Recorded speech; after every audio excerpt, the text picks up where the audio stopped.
Olandria just did it again, and this time, the entire fashion world is paying attention. We're talking front row seats at Chanel.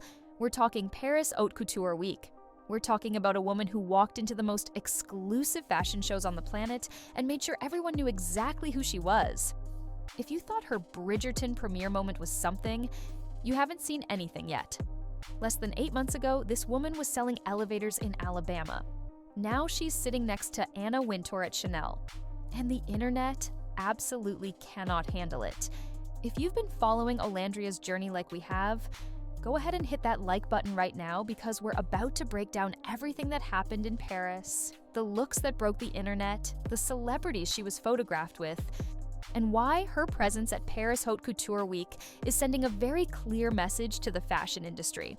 Before we get into the Paris Haute Couture Week moments, we need to talk about what led up to this because the timing of everything is actually incredible when you look at it all together.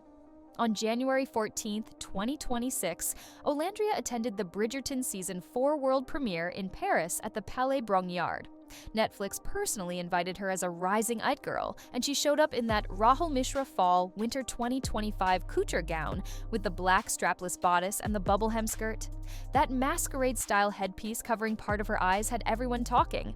And when she got photographed with Golda Rochouval, who plays Queen Charlotte on Bridgerton, Netflix updated their social media bios to reference Bridgertlandria and called Olandria the Diamond of the Season. For anyone who watches Bridgerton, you know being called the Diamond of the Season is the highest compliment in that Regency-era world. Netflix was basically crowning her. But here's what made that premiere even more significant. It wasn't just a red carpet appearance, it was a preview of what was about to happen. Because Paris Haute Couture Week was scheduled for January 26th through 29th, and Olandria was still in Paris. On January 15th, the day after the Bridgerton premiere, she posted a Snapchat highlight about a Chanel show at Paris Fashion Week. And that's when the speculation started going crazy online. Were we about to see the Bama Barbie at Paris Haute Couture Week? The answer turned out to be yes. And what happened next exceeded everyone's expectations.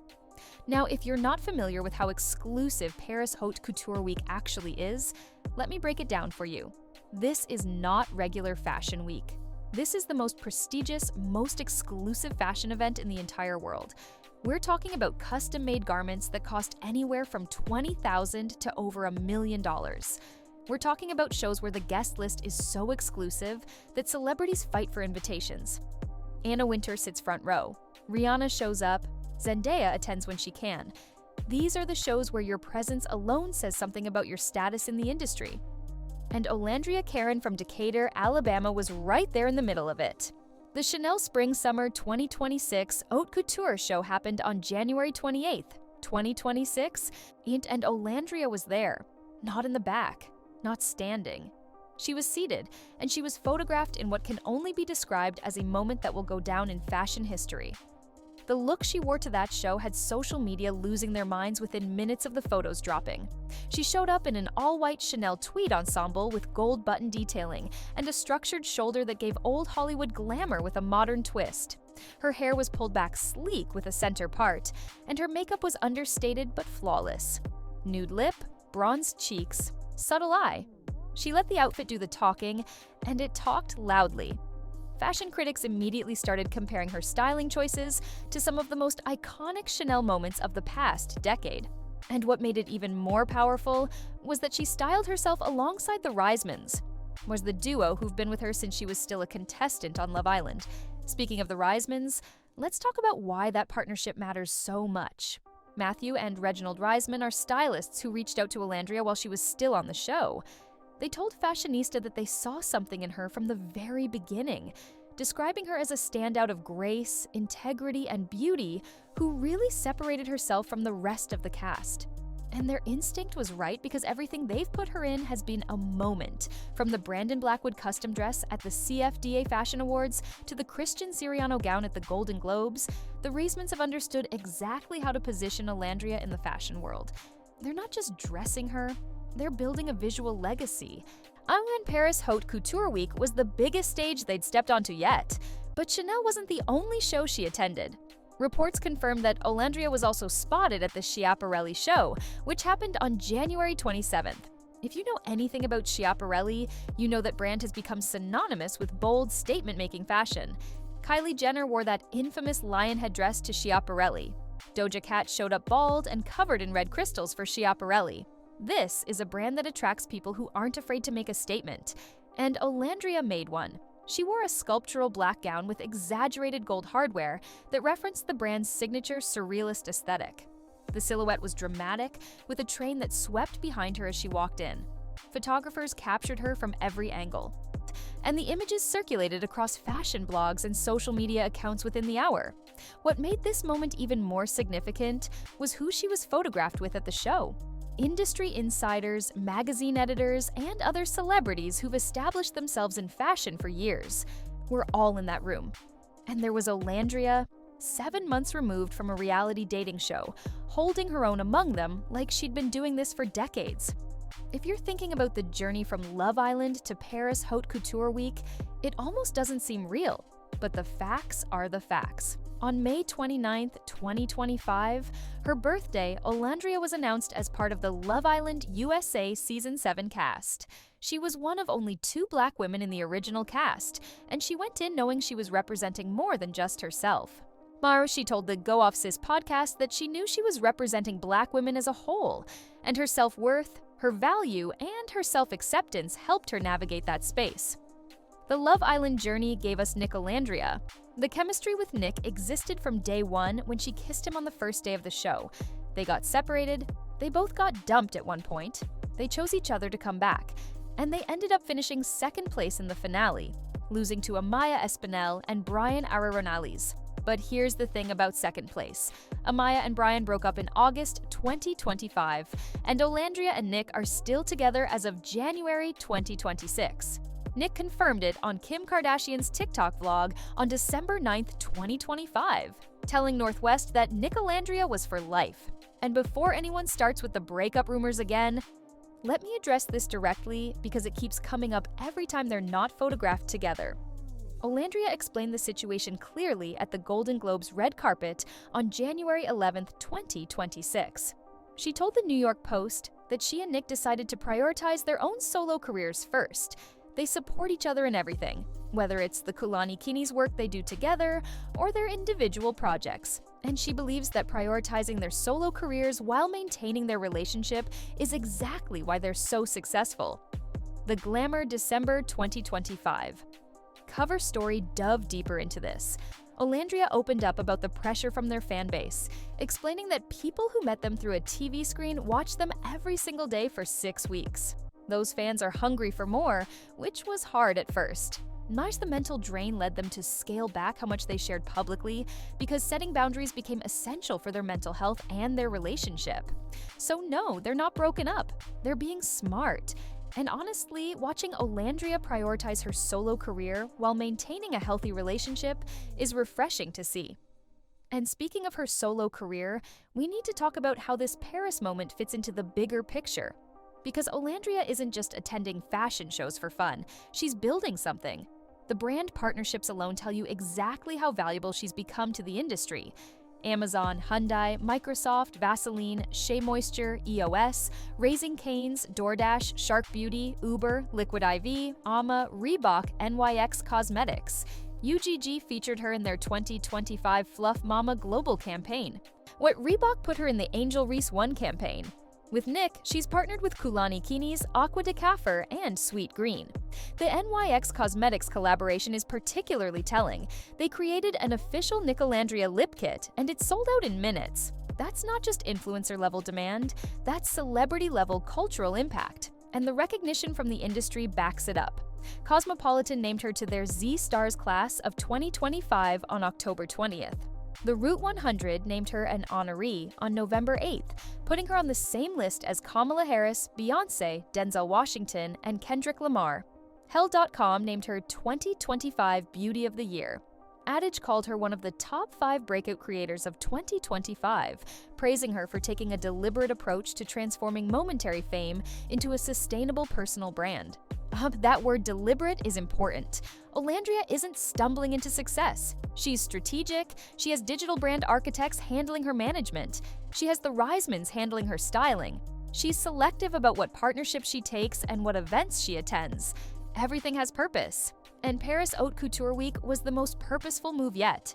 If you're loving this breakdown of Olandria's Paris takeover, make sure you subscribe and turn on notifications, because we'll be covering every major moment of her career as it happens. And trust me, with what she has planned for 2026, you don't want to miss any of it. Now let's talk about why her presence at Paris Haute Couture Week matters beyond just the fashion. Representation conversations have followed Olandria since her Love Island days, and for good reason. She's been vocal about what it means to be a dark-skinned Black woman navigating spaces where representation is still a work in progress. Her Ebony Power 100 Gala appearance in November 2025, where she won the Ebony People's Choice Award, put her alongside Tracee Ellis Ross, Jasmine Crockett, Audra McDonald, Taylor Townsend, and Elma. The people voted, and they chose her. Ebony magazine described her as an influencer on their way to icon status and featured her on the cover of their 2025 Power issue alongside Iman, Lonnie G. Bunch III, Teyana Taylor, Tracee Ellis Ross, and Shaquille O'Neal. When she showed up to Paris Haute Couture Week and took her seat at Chanel and Schiaparelli, she wasn't just representing herself. She was representing every young Black girl who watches these fashion shows and wonders if there's space for them in that world. Olandria addressed this directly in her Harper's Bazaar Vietnam interview. She said she wants women to look at her page and feel inspired to love themselves and be confident in all aspects of themselves. She wants anyone who sees a part of themselves in her to know they can achieve anything if they believe they were born to do something different. That's not a marketing statement. That's a mission. Her HBCU pride fits into this mission too. As a Tuskegee University graduate, the first in her family to earn a college degree, she's been intentional about repping her alma mater and the HBCU experience. She told HBCU Buzz that those were the best 5 years of her life. When people asked why she chose an HBCU, she said she has the rest of her life to be a minority, so she wanted to experience what it felt like to be the majority where everyone looks like her. Now, she's sitting front row at Paris Haute Couture Week, and she's making sure the fashion world knows exactly where she came from. The internet reaction to her Paris appearances was immediate and overwhelming. Twitter, Instagram, and TikTok exploded with posts analyzing her looks, celebrating her presence, and discussing what this means for Black representation in high fashion. Fashion editors and bloggers wrote real-time coverage of her appearances, treating her with the same attention they give to established celebrities who've been in the industry for decades. Red Carpet Fashion Awards noted that in the span of about 2 weeks, she appeared at the Golden Globes, docked the Bridgerton premiere, pre-Globes events, and then Paris Haute Couture Week. That's an unprecedented run for someone who was on a dating show less than a year ago. But what makes Olandria's rise different from other reality TV stars who've tried to break into fashion is the sustainability of her approach. She's not just showing up, she's building relationships. She's working with the right team. She's making intentional choices about what she wears and where she goes. At the Golden Globes, she told the New York Post about her 2026 plans. More carpet appearances for sure, a deep dive into acting, a potential project focused on Nicolandria. She's thinking long-term, and Paris Haute Couture Week is part of that long-term vision. The acting interest is particularly intriguing. At the Bridgerton premiere, the fact that Netflix invited her as a special guest opens up questions about potential future projects. She mentioned wanting to explore acting in multiple interviews, and with the entertainment industry actively looking for fresh faces with built-in audiences, Olandria fits the profile perfectly. Her November 2025 statement about entering the most creative phase of her career is playing out exactly as she predicted. She said she couldn't reveal specifics yet, but was excited for everyone to see what's next. Paris Haute Couture Week feels like part of that unfolding creative vision.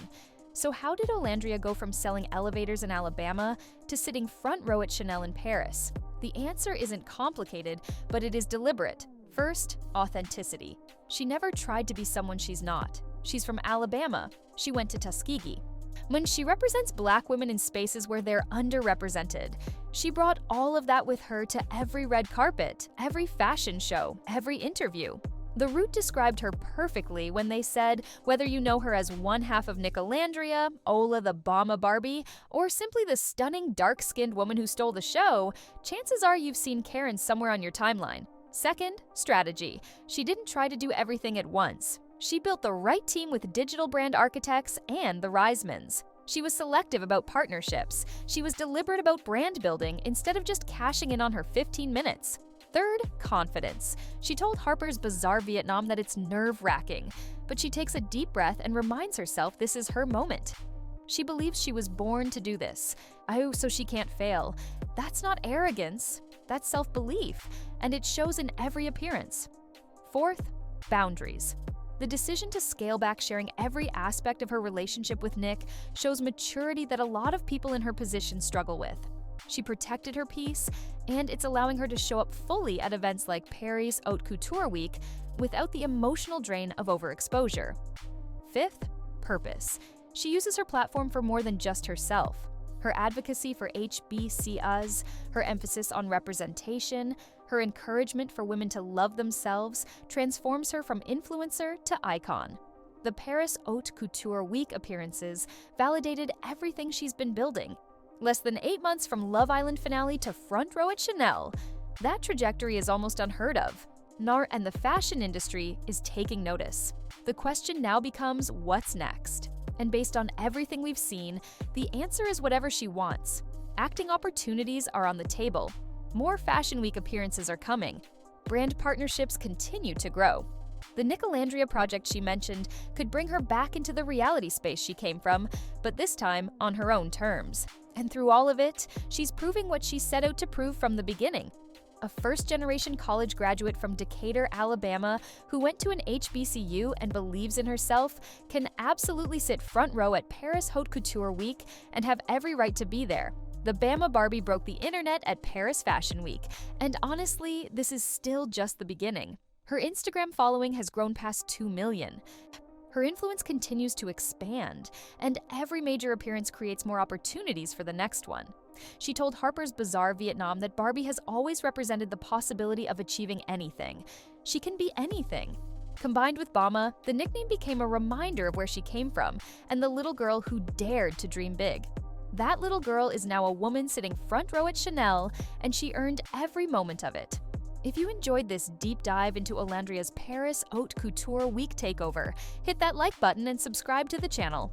We're going to be following this journey for years, because with everything she has planned, 2026 is shaping up to be even bigger than 2025. Turn on notifications so you don't miss a single update, because trust me, Olandria keeps winning. And you're going to want to see what she does next. Let me know in the comments what your favorite Olandria fashion moment has been so far. Was it the Bridgerton premiere look, the Golden Globes gown, or something from Paris Haute Couture Week? Drop it below and we'll see you in the next one.